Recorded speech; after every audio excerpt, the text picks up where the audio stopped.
producto de las malas prácticas bancarias que sus dueños, sus ejecutivos llevaron a cabo mediante todas las maniobras y todas las prácticas. Y sobre los cuales fueron condenados. Que se han explicado aquí. Y vale decir que los dueños o los ejecutivos principales de esos bancos hoy día están guardando cárcel, han sido condenados, incluso por lavado de activos. Claro. Y yo quiero que alguien me explique a mí si no fue la razón de las malas prácticas bancarias y de esas violaciones a las normativas y a todo lo que significaba un sano manejo de un banco, la razón por qué entonces estos banqueros están presos.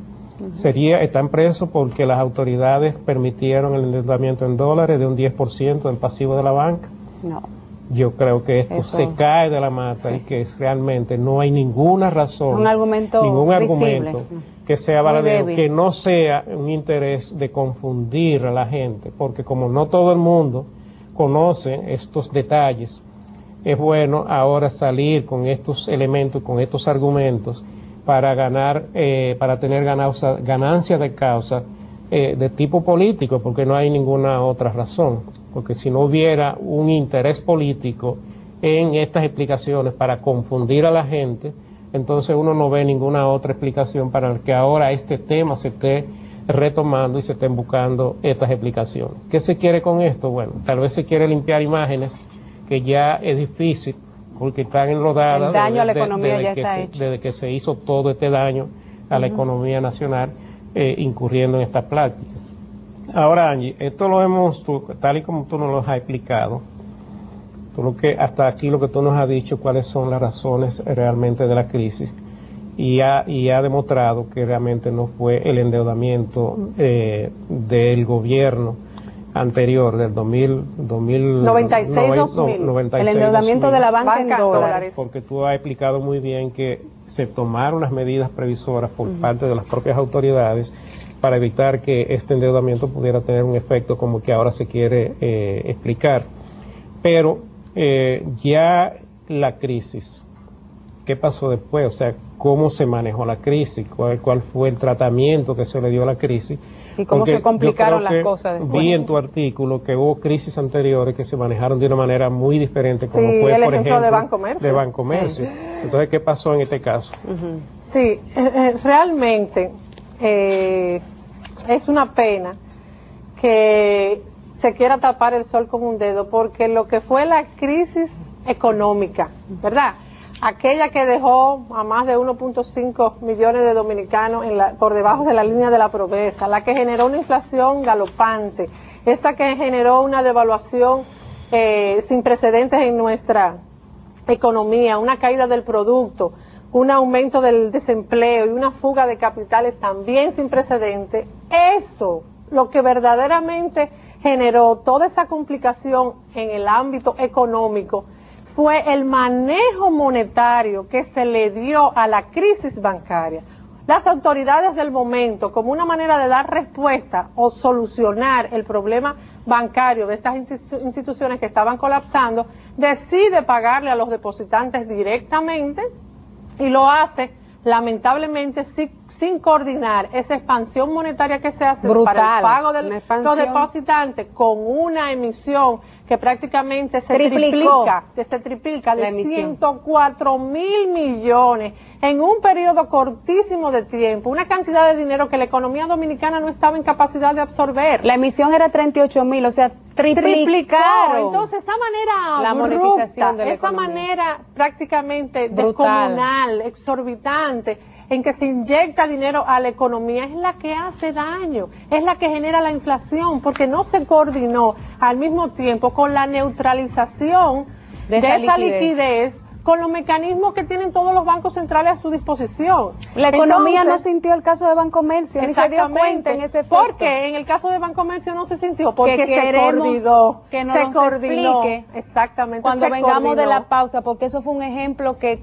debe quedar no solamente para República Dominicana, sino para el mundo. Vamos a una pausa y regresamos.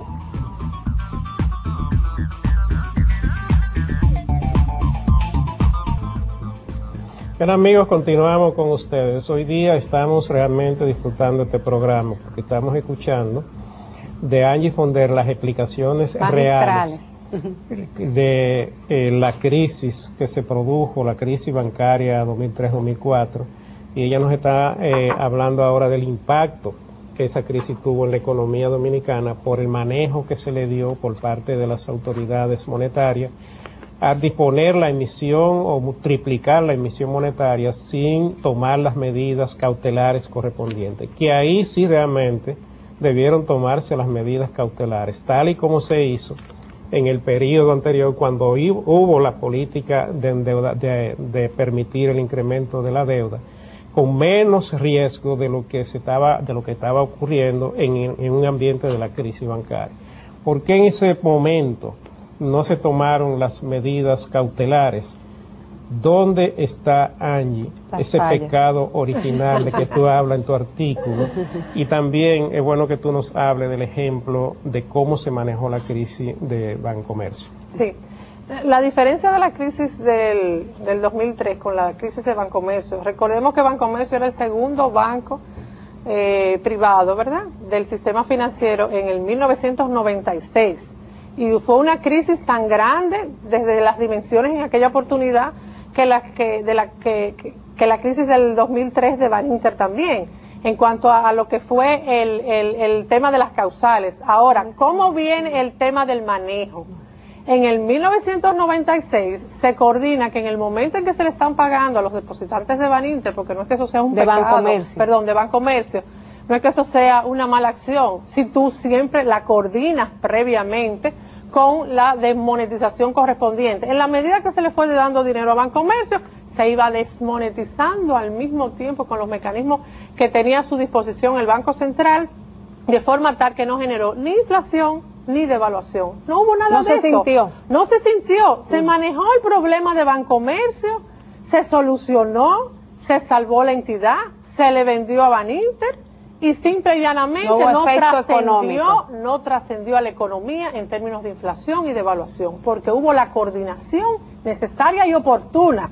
En el caso del 2003 sucede todo lo contrario, se le paga a los depositantes, pero no se prevé a tiempo esa desmonetización de todo ese dinero que se estaba inyectando a la economía. Entonces esa descoordinación de la política, digamos, monetaria, en términos de expandir y neutralizar simultáneamente, y que también se suman otros elementos como un manejo un tanto inadecuado, inapropiado de las finanzas públicas. Y entonces cuando ya se viene a caer en cuenta de que se debía desmonetizar ese dinero, pues entonces se hace a altísimas tasas de interés por la desconfianza que había.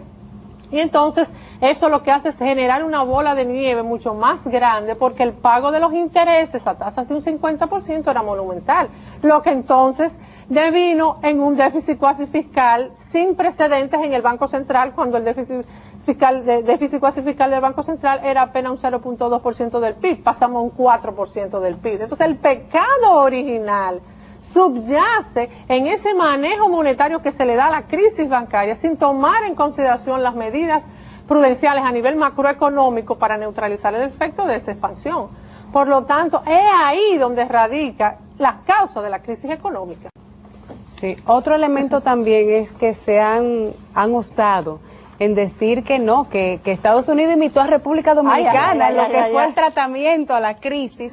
Y la verdad que nos encantó, Angie, cómo tú magistralmente explicaste la diferenciación entre un país y otro y el enfoque también en lo que significó el tratamiento a esa crisis bancaria en cada uno de esos escenarios. Sí, sí. Realmente da pena que se quiera hacer una comparación que realmente no tiene mucho sentido, porque hay una diferencia abismal entre lo que es la economía dominicana, obviamente, y la economía estadounidense desde varios puntos de vista.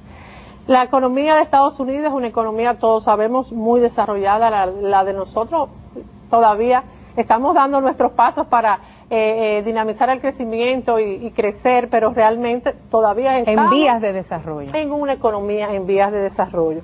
También en términos de lo que son los mercados financieros, el de nosotros realmente es un mercado poco profundo que está en proceso de fortalecerse, de profundizarse.